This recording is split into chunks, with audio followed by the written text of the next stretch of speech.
ہونہار student ہوا کرتے تھے جب ہی ہم زیبس میں داخلہ لینے کے قابل بھی ہوئے. اگر آپ ہونہار ہیں تو پھر آگے جا کر کچھ آپ کا کام بن سکتا ہے. تو اسکول کے زمانے میں شرارتیں کم ہوتی تھی, پڑھائی زیادہ ہوتی تھی, اور بڑے اچھے اسٹوڈنٹ تھے. جب بھی پھر وہ ڈی جے کالج میں بھی داخلے میں پڑھا, آپ کو پتہ ہے کہ معیار رکھا ہوا ہے انہوں نے. بالکل ایسا ہی. تو اٹ واز ویری گڈ ایرا.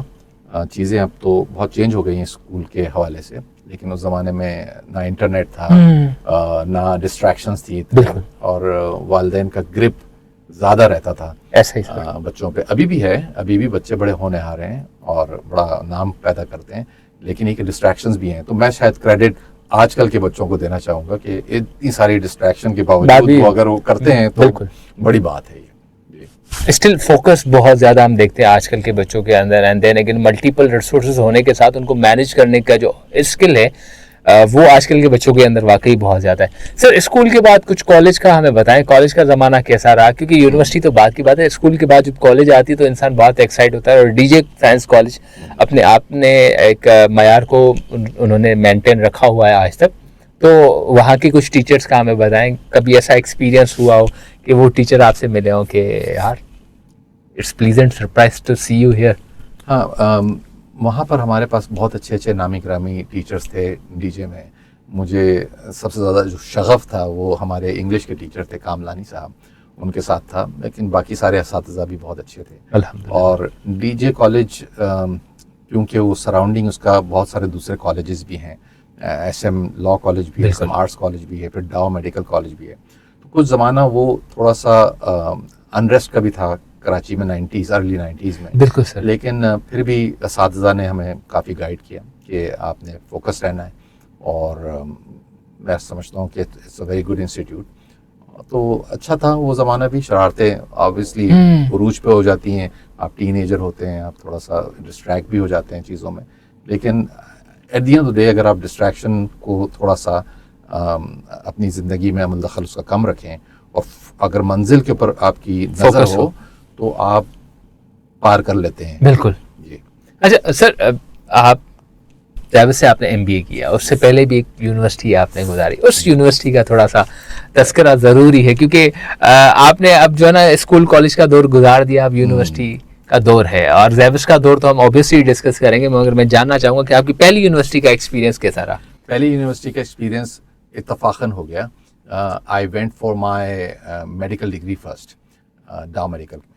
تو وہ میں نے ڈسکنٹینیو کیا, اور اس کی کچھ وجوہات تھیں پرسنل, اور ہم نے دیکھا کہ شاید بزنس کے اندر جانا زیادہ مناسب ہے. آج بھی میرے بہت سارے ڈی جے کے جو ساتھی ہیں وہ مختلف ممالک میں ڈاکٹرز ہیں, انکلوڈنگ کینیڈا, اور آئی سی دیم کہ they are very successful. Obviously doctors get good compensation as well. Obviously. Some of them would say you did the right thing, you joined your father's immigration firm. تو business man ہونا بڑی اچھی بات ہے. تو جب وہاں پر I discontinued, then my dad said کہ بھائی اب آپ کو کیا کرنا ہے؟ تو ہم نے کہا ٹھیک ہے ہم کچھ بیچلرس کر لیتے ہیں. تو کیونکہ ہمارے پاس فوکس تو تھا, لیکن کچھ ڈسکنٹینویشن کی وجہ سے, تو I choose bachelor of computer science. اچھا, اس میں بھی بڑی کمپٹیشن ہے, تو اس میں داخلہ لینا بھی ایشو ہے, خاص طور سے اگر آپ پری میڈیکل سے ہوں تو آپ کو ایڈیشنل میتھس کے پیپر دینے پڑتے ہیں. جی بالکل. تو وہ دیے ہم نے, اور اس کے بعد ایک ادارہ تھا جو اب شاید کلوز ہو گیا, اس کا نام تھا پیٹرومین. بالکل. پیٹرومین از affiliated with Shah Abdul Latif university Khairpur. So obviously I never had to go there to study, لیکن جو ٹیوشن تھا وہ پیٹرومین دیا کرتا تھا, وہ بھی بڑا معیاری ادارہ تھا. بالکل, اس وقت تو ٹاپ نوچ انسٹیٹیوشنز کے اندر کاؤنٹ ہوتا تھا. ایگزیکٹلی. تو اس میں they were offering a BCS program, so I went for it. تو تھوڑی سی آگاہی کمپیوٹر سائنس سے مجھے ہو گئی. میں نے کبھی یوز نہیں کیا اس کا تجربہ اپنا, تھیوریٹیکلی تو پڑھا اس کو, لیکن پریکٹیکل کا موقع نہیں ملا. لیکن اس سے یہ فائدہ ہوا کہ جو آپ بزنس کے اندر جو آپ کی آئی ٹی تو ہر جگہ انوالو ہے, تو آپ کو سمجھنے بوجھنے میں ذرا آسانی ہو جاتی ہے. پھر ایم بی اے جو ہم کر رہے تھے تو اس کے اندر بھی کچھ آئی ٹی کے سبجیکٹس تھے جو انفارمیشن ٹیکنالوجی کے حوالے سے, تو ہمیں تھوڑی اس میں آسانی ہو گئی. تو یہ تھا. پھر اس کے بعد ہم نے زیبس کا انتخاب کیا. بہت اچھا, غور سے دیکھا جائے تو آپ نے میڈیکل کی فیلڈ کو کوئٹ کیا, دین اگین آپ کمپیوٹنگ سائنسز کے اندر آئے, فیملی بزنس کو اسٹرینتھن کرنے کے لیے آپ نے ابو کو بھی جوائن کر لیا, اینڈ دین اگین آپ بعد میں ایم بی اے کر رہے ہیں. تو ایم بی اے کا خیال کیا تھا؟ حالانکہ آپ ایم سی ایس کر دیتے, اس طرح کچھ ہو سکتا تھا. دیکھیے تو فوکس تو بزنس مینجمنٹ پہ ہی تھا, اور 91 سے ہمارے والد صاحب کام کر رہے تھے امیگریشن فیلڈ میں ہی, تو میں نے اس کے علاوہ اور کچھ کیا نہیں ہے. تو میرا فوکس تو یہی تھا کہ میں یہی پرسو کروں گا. جی جی. تو شاید business administration was the right choice at that point in time. اور پھر میرا ارادہ یہ تھا کہ جب میں یہ تعلیم کمپلیٹ یہاں پہ کر لوں گا اور میں اگر پروسیڈ کروں گا کینیڈا کے لیے, تو ہم کام تو کرتے ہیں امیگریشن کنسلٹنگ کا. اس زمانے میں ریگولیشن کوئی نہیں تھا. Any one could have done it, any one could have become an immigration consultant. Government of Canada didn't mind کہ آپ اگر کر رہے ہیں تو اچھا پروموشن ہی کر رہے ہوں گے. لیکن پھر دے انٹروڈیوس ریگولیشن کہ اگر آپ نے کسی کو مشورہ دینا ہے امیگریشن کا, تو you have to get education and you have to be Canadian citizen اور permanent resident first. So I decided کہ اگر اس کام کو آگے پرسو کرنا ہے, اس کو لیگیسی بنانا ہے, تو اس کو پراپر طریقے سے کیا جائے. So I immigrated to Canada, I got admission in immigration law programme, I graduated from there. اور پھر وہ پریکٹس ایگزام کا ہوتا ہے اس کا ریگولیٹر کا, وہ دلا کے ہم نے لائسنسنگ کر لی. اور اس طرح سے تو وہ جو میرا تجربہ تھا ایم بی اے کا, اس نے بھی آبویسلی کردار ادا کیا, because you have to have at least a 4 years bachelor's degree to enter into that immigration law program. تو اسپیشل پروگرام ہوتا ہے جس میں وہ آپ کو اسی پہ فوکس کر کے ٹرین کرتے ہیں. تو ضابط still again played a role for me to become a licensed immigration consultant. الحمدللہ. اچھا سر, بہت سی چیزیں ہیں جس میں میں نے اپنے جس لائک سینئر سے بہت سی چیزیں سیکھی بھی سمجھی بھی, جس طرح کے دور آپ نے گزارا. ایون آپ نے ابھی بھی ایک چیز کو انٹروڈیوس کیا کہ آپ کی لائسنسز کو ارن کرنے میں زیبس کا ایک خاصا کنٹریبیوشن ہے. اچھا سر, ایک ہمیشہ سے رہا ہے کہ زیبس کے بچے کو کہیں پر بھی کھڑا کر دو, وہ جو ہے نا مطلب صرف 5 سے 10 منٹ اس ایریا کو ازیوم کرے گا, اس کے بعد اس کی پریزنٹیشن خود بخود جو ہے نا فلو لیسلی ہوگی اور وہ فوکسڈ ہوگی. تو اس طرح کی کوئی چیز ایسی جو آپ سمجھ رہے ہو کہ آپ نے بی سی ایس آپ نے کیا, یا اس کے سے پہلے آپ نے میڈیکل یونیورسٹی کے اندر بھی چیزیں ایکسپیرینس کی ہوں گی, 2 یونیورسٹیز کا دور, اس کے بعد زیبس, کیسا ڈفرینس دیکھ رہے ہیں؟ کیا ایسی چیز تھی جو آپ سمجھ رہے ہیں کہ جو زیبس کی پلس پوائنٹ رہی ہے ہمیشہ سے؟ دیکھیں نا, زیبس کے اندر آپ کے پاس آئی بلیو اب تو بہت زیادہ فیکلٹیز آ گئی ہیں, لیکن اس زمانے میں بزنس ایڈمنسٹریشن ہوتا تھا, B B A, M B A, and then you have B C S and M C S. تو ٹیکنالوجی اینڈ بزنس ایڈمنسٹریشن, تو اٹس اے پروفیشنل ایجوکیشن. باقی آپ جتنے لوور لیول پہ ہوتے ہیں, آپ جرنلائز چیزیں کر رہے ہوتے ہیں. اس طرح کے جو پروفیشنل انسٹیٹیوٹس ہیں, اس میں آپ کی سافٹ اسکلس کو بھی ابھارا جاتا ہے. تھیوریٹیکلی تو آپ سیکھتے ہی ہیں, لیکن آپ اس کو امپلیمنٹ بھی کرتے ہیں, آپ پریزنٹیشنز دیتے ہیں, آپ پروجیکٹس کرتے ہیں. تو آپ کی جو سافٹ اسکلز جو گروم ہو رہی ہوتی ہیں, جو کمیونیکیشن اسکلز آپ کی بہتر ہو رہی ہوتی ہیں, وہی آپ کو پے آف کرتی ہیں. You could be a genius, but if you are unable to communicate properly اور ڈو دا پریزنٹیشن. میں امیگریشن کی پریزنٹیشنز پوری دنیا میں جا کے دیتا ہوں, تو مجھے پتہ ہے کہ دیر از اے کنٹریبیوشن آف مائی انسٹیٹیوٹ, کیونکہ اس نے مجھے یہ موقع دیا تھا کہ میں کھڑے ہو کر کے اپنے کلاس کے سامنے, ٹیچرس کے سامنے کانفیڈنٹلی کوئی بات کر سکوں کسی ٹاپک پہ, ریسرچ کیسے کروں اس کے اوپر. ایجوکیشن از ویری امپورٹنٹ, اور آپ کو اس سے سیکھنے کا جب موقع ملتا ہے, تو آپ جب امپلیمنٹ کرتے ہیں تو آپ کو یاد آتا ہے کہ who has played a role in your development. صحیح. اچھا سر, ایک عجیب سا سوال ہے, اور میں امید کرتا ہوں کہ ہمارے جو ویورس ہوں گے ان کے مائنڈ میں بھی سوال آ رہا ہوگا. آپ میرے خیال سے ارلی 2090s کے اندر ہی کینیڈا کے اس معاملات میں بہت ہی پرفیکشن کے ساتھ پڑھنا شروع کیا, یا وہاں پر سیٹلمنٹ کا معاملہ ہوا. تقریباً 24 سال اور ایڈ کر دیتا ہوں, جو ابھی ہم 2024 کے اندر ہیں. کیا دیکھ رہے ہیں کہ اس وقت ایزی تھا یا اب ایزی ہے؟ کیونکہ ہم اگر ایک بات کرتے ہیں کہ جیسے ہم نے شروع میں بھی ایک بات کی کہ ایک بچہ ہے, ڈسٹریکشنس بھی بڑھ گئی ہیں, ریسورسز بھی بڑھ گئی ہیں, مگر جب بچہ, آج کل کا بچہ جو ہے نا وہ فاسٹ پچ کا بچہ ہے. اس کی جو پیس ہے کسی بھی چیز سے, چاہے اس کو آپ اس کو گیم سمجھیں یا اس کی انٹلیکچوئل لیول دیکھیں, تو اس کی پیس بہت فاسٹ ہے. مگر اگر ہم یہ بات کرتے ہیں کہ experience means a lot, matrices A lot, experience بہت کچھ انسان کو جسٹ لائک جج, ریکگنائز اور آبزرو کرنے میں مدد کرتا ہے. بٹ یہ چیز بھی ہے کہ اگر ہم ٹائم کو دیکھیں تو اس حساب سے بہت ساری چیزیں کمپیریٹیو انالائسس پہ جاتی ہے. تو میں آپ سے بھی یہی جاننا چاہوں گا کہ آپ کیا کہیں گے کہ جب آپ کا ٹائم تھا اس وقت